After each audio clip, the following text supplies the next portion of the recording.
Hello students, तो आज पढ़ लेते हैं बीएससी सेकेंड सेमेस्टर केमिस्ट्री का एक most important topic structure of potassium chloride, यानी कि पोटेशियम क्लोराइड की संरचना, हिंदी में बोलते हैं इसको। यूनिट 5 है, सॉलिड स्टेट का एक मोस्ट इंपोर्टेंट टॉपिक है, तो छोड़ना बिल्कुल नहीं है। एक बात मैं आपको क्लियर कर दूं, लास्ट लेक्चर में मैंने सोडियम क्लोराइड के स्ट्रक्चर पढ़ाया था, अगर ना पढ़िए तो डिस्क्रिप्शन में वीडियो का लिंक डाल दूंगा, वहां जाके आप देख लेना। क्योंकि पोटेशियम क्लोराइड की स्ट्रक्चर हूबहू यानी कि same to same sodium chloride के समान होती है। कैसी? सिंपल क्यूबिक स्ट्रक्चर होती है। और आज भी हम सिंपल क्यूबिक स्ट्रक्चर बना के देखेंगे, लेकिन मेथड डिफरेंट होगा। समझो, मेथड कैसा होगा? डिफरेंट होगा। तो पहला डाल दो हेडिंग, फिर करते हैं इसके बारे में डिस्कस क्या होती है। तो structure STRUCTURE structure of potassium chloride. ठीक है, पोटेशियम क्लोराइड। ठीक है, पोटेशियम क्लोराइड का फॉर्मूला KCl होता है। एक चीज आपको बता दूं, एक्सरे का बहुत बड़ा काम हुआ। एक्सरे की खोज ने तो दुनिया बदल दी। एक्सरे का बहुत बड़ा काम हुआ मेरे दोस्त। तो एक्सरे विवर्तन द्वारा पता चला साइंटिस्ट लोगों को, मुझे नहीं, मैंने नहीं देखा यार, मैंने रियल में इसकी स्ट्रक्चर नहीं देखी है, लेकिन साइंटिस्ट लोगों ने जरूर देख रखी है। तो एक्सरे विवर्तन द्वारा स्पष्ट होता है कि पोटेशियम क्लोराइड की स्ट्रक्चर सोडियम क्लोराइड के समान, ठीक है, सिंपल क्यूबिक लेटिस होती है। और इसकी जो एकक सेल होती है ना, इसकी एकक सेल की जो एज लेंथ आती है, आर्म लेंथ आती है, वो आती है 3.1465 एंगस्ट्रॉम होती है, सोडियम क्लोराइड के समान। ठीक है, के की और Cl की कोऑर्डिनेशन नंबर भी 66 होता है। समझ गए? इतना पॉइंट मुझे लिखवाना है आपको। अब समझो, इतना पॉइंट खुद लिख लोगे आप? नहीं लिख पाओगे, मैं लिखवाता हूं। देखो इस चीज को, चलिए साहब लिखवा दीजिए सर, आप भी कुछ हम भी कुछ। चलिए साहब देखो, एक्सरे विवर्तन द्वारा, ठीक है, क्योंकि यार नॉलेज होनी चाहिए ना बंदे को। एक्सरे विवर्तन द्वारा, ठीक है साहब। चलो, एक्सरे विवर्तन, ये धोने वाले बर्तन नहीं होते बेटे, ये डिफ्रैक्शन होता है। ठीक है, एक्सरे विवर्तन द्वारा, ठीक है, एक्सरे विवर्तन द्वारा स्पष्ट होता है कि क्या स्पष्ट होता है कि पोटेशियम क्लोराइड की स्ट्रक्चर, अच्छा सर, पोटेशियम क्लोराइड की स्ट्रक्चर, हाँ यार, पोटेशियम क्लोराइड की स्ट्रक्चर जो होती है वो सोडियम क्लोराइड के समान कैसी होती है बेटे? सिंपल, सिंपल, मजा आ गया, क्यूबिक, वाह, लेटिस होती है। अरे बड़ा इजी है, होती है। ठीक है, होती है। और एक खास बात बता दूं, एज लेंथ, यानी कि यूनिट सेल की एज लेंथ, ठीक है, एज लेंथ कितनी होती है बेटे? यूनिट सेल की एज लेंथ याद कर लेना बेटे, ऐसे से पॉइंट लिख के आओ, नंबर सही कह रहे हो, मजा आ जाएगा। 3.1465, ठीक है, एंगस्ट्रॉम, एक के ऊपर 0 लगा दो, एंगस्ट्रॉम होती है। अगर ये ऐसे से पॉइंट लिखा हुआ है ना, तो इसका मतलब कंफर्म ये होता है कि यार आपने ये चीज पढ़ रखी है, आप ये चीज पढ़ के आए हैं तब लिख रहे हैं। ठीक है, 3.1465 एंगस्ट्रॉम होती है। किसकी होती है ये?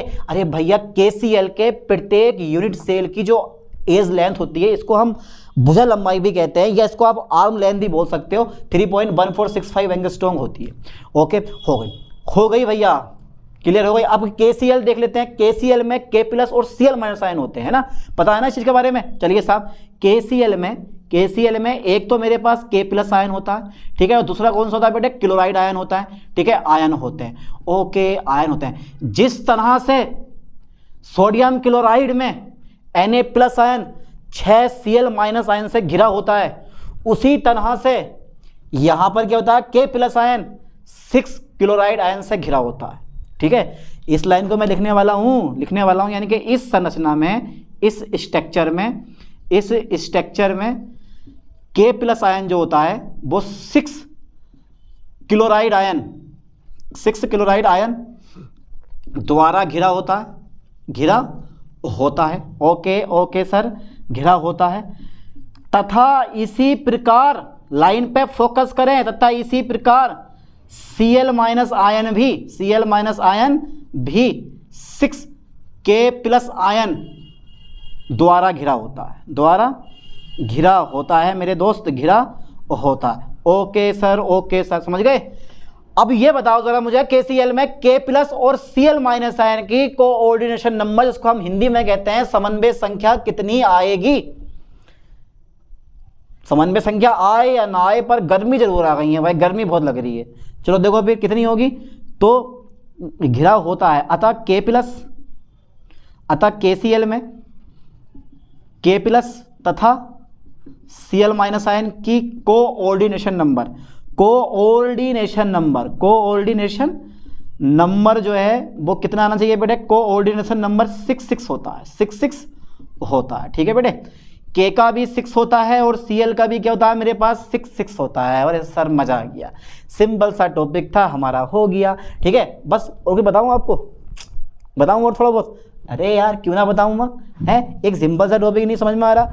चलिए साहब एक पॉइंट और देखते हैं, इस क्यूबिक सिस्टम के लिए जो मिलर अंक होते हैं ना, मिलर अंक समझते हो ना मिलर अंक के बारे में, मिलर अंक जो बताया था पीछे चैप्टर में, मतलब जो मैंने पढ़ाया है पॉइंट, आप पढ़ लेना इस चीज़ को भी, ये टॉपिक में पढ़ा चुका हूँ। मिलर अंक और वाइस अंक दोनों में डिफरेंटली पढ़ा चुका हूँ। ठीक है, तो मिलर अंक जो होते हैं ना, यानी कि KCl क्रिस्टल के लिए मिलर अंक जो आते हैं वो आते हैं तुम्हारे पास 100, मतलब 00, 100, फिर आता 110, फिर 11 होते हैं।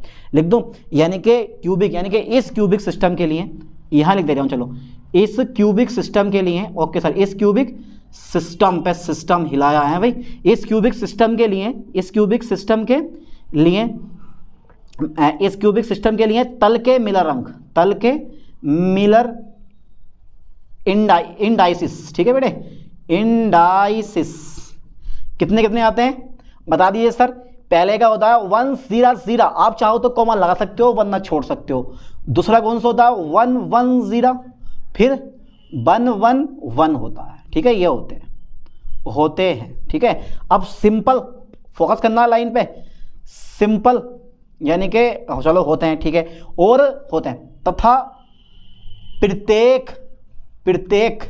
तथा प्रत्येक यूनिट सेल के बीच की दूरी, प्रत्येक यूनिट सेल, ओके, प्रत्येक यूनिट सेल मतलब एकक कोष्टिका या इकाई सेल की जो बीच की दूरी होती है, कि बीच की दूरी जो होती है ना बेटे, बीच की दूरी वो कितनी आती है मेरे पास, प्रत्येक यूनिट सेल के बीच की दूरी एक तल की a होती है, एक तल से मेरे पास 1/√2 और 1/√3 होती है। ठीक है, 3 होती है। अब जरा ध्यान देना, देखो 4 सिंपल क्यूबिक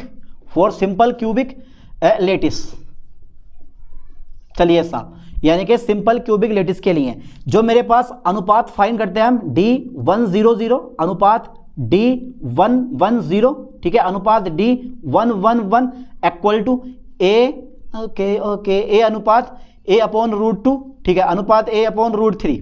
ठीक है, अगर मैं ये अनुपात फाइंड करूंगा, ये अनुपात अगर मैं फाइंड करता हूं मेरे दोस्त, तो कितना आना चाहिए, अरे कितना क्या आना चाहिए, आ जाएगा जितना भी आएगा 1 अनुपात, ठीक है, 0.7 09, ओके 0.577। बेटा ये फिक्स अनुपात हो गया, ध्यान देना, ये KCl के रे कहाँ कर गया भैया, ये ऐसा करके ये, ठीक है, तो ये अनुपात मेरे पास बिल्कुल फिक्स हो गया। ठीक है, लाइन पर फोकस करना ठीक से, देखो अभी बेसिक पढ़ा रहा हूँ और ये पेपर में लिख के आना आपको, क्योंकि आपको पेपर में लिख के आना है, समझ लो चीज़ को। अब अगर मैं सीधे समझा दूँ और नोट्स ना बनवाऊं तो फिर मज़ा नहीं आने वाला पढ़ाई में। पढ़ने के साथ साथ नोट्स भी होने चाहिए, ठीक है, BSc में लिखने का तरीका आना चाहिए आपको। चलिए साहब देखते हैं, अनुपात फिक्स हो गया बिल्कुल, किसके लिए आया ये, पोटेशियम क्लोराइड के लिए आया। अगर ये बात बिल्कुल रियल है तो अब एक्सरे विवर्तन का एक्सपेरिमेंट कर लेते हैं। ठीक है, तो रिफ्लेक्शन कोटि यानी कि order of reflection n equal to 1 मानूंगा मैं, लेट यानी कि ऑर्डर ऑफ रिफ्लेक्शन, ऑर्डर, ठीक है, order of reflection n equal to 1 तथा थीटा का मान कितना हो, थीटा क्रमशः कितना हो बेटे, थीटा का मान कितना हो, चलिए साहब देख लेते हैं एक बार थीटा का मान।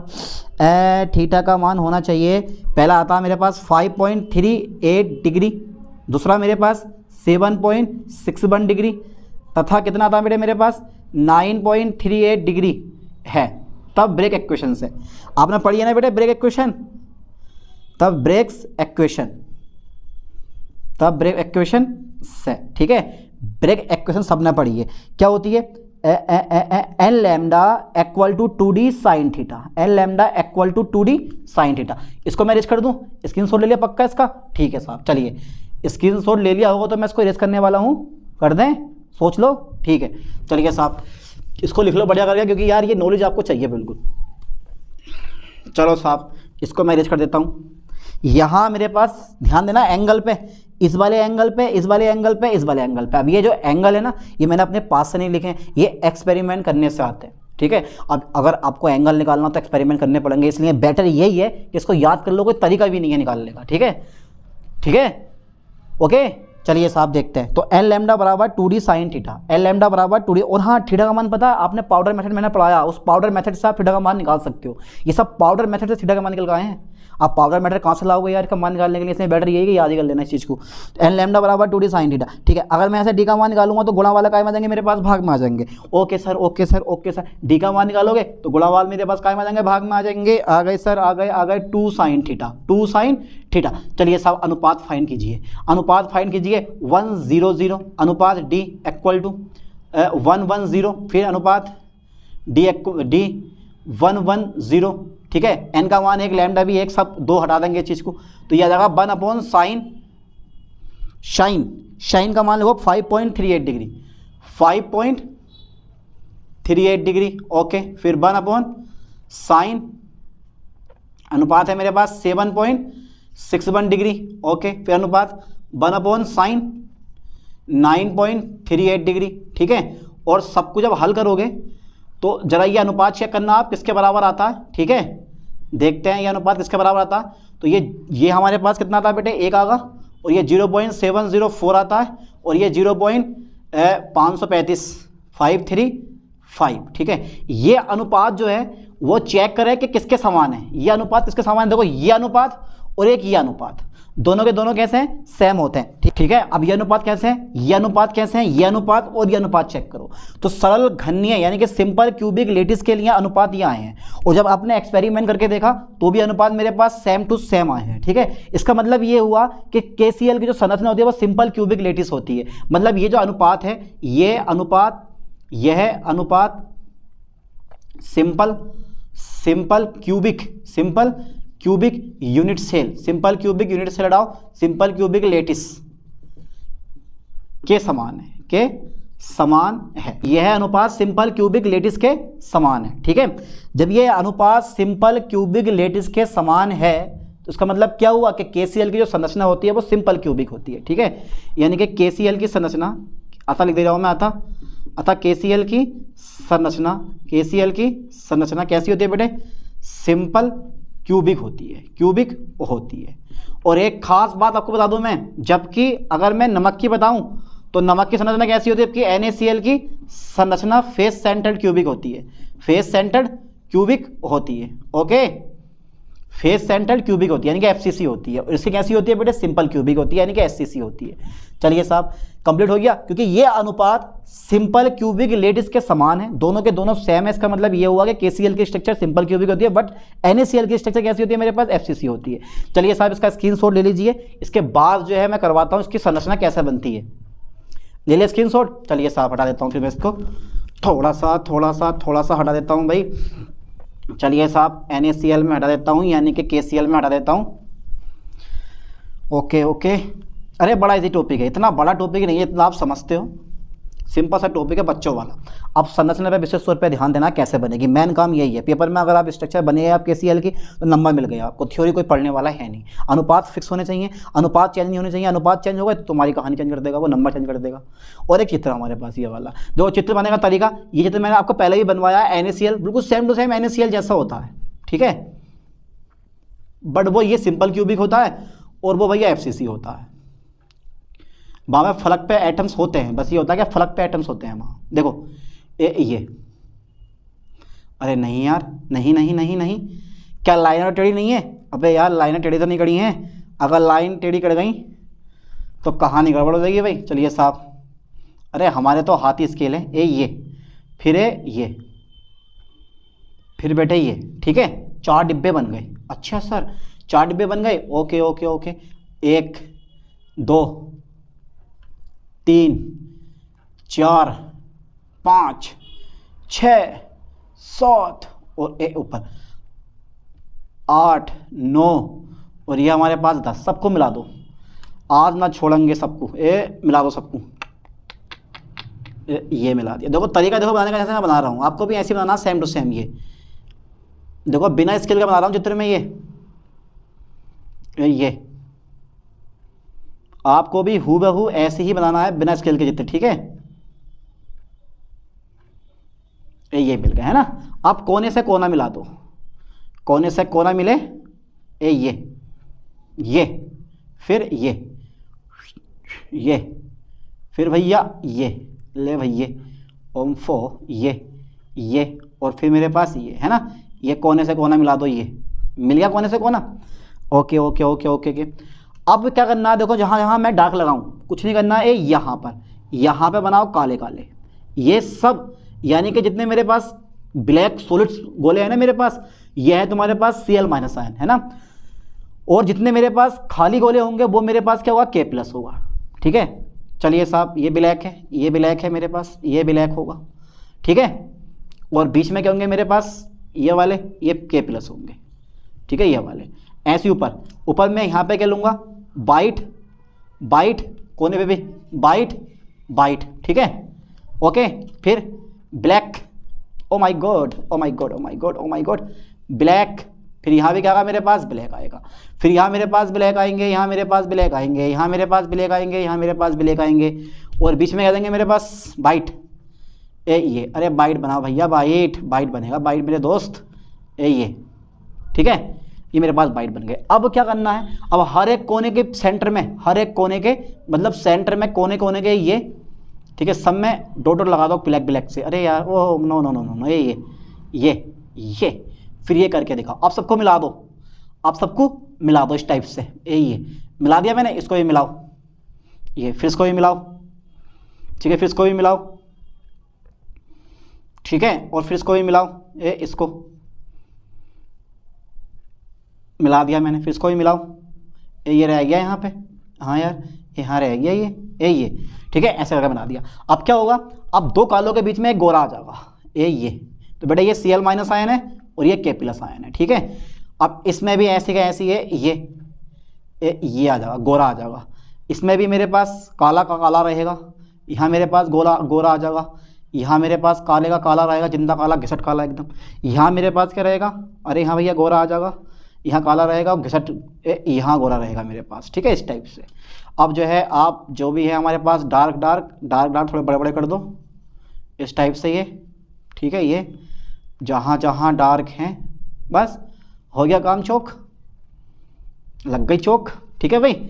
इस तरह से संरचना बन जाती है। तो यह structure of STRUCTUR, structure of potassium chloride, ठीक है। इस टाइप से आप स्ट्रक्चर बना सकते हो किसकी, पोटेशियम क्लोराइड। क्या बताओ कहाँ ज़्यादा डिफिकल्ट है ये, किसने कहा ये डिफिकल्ट है, ठीक है।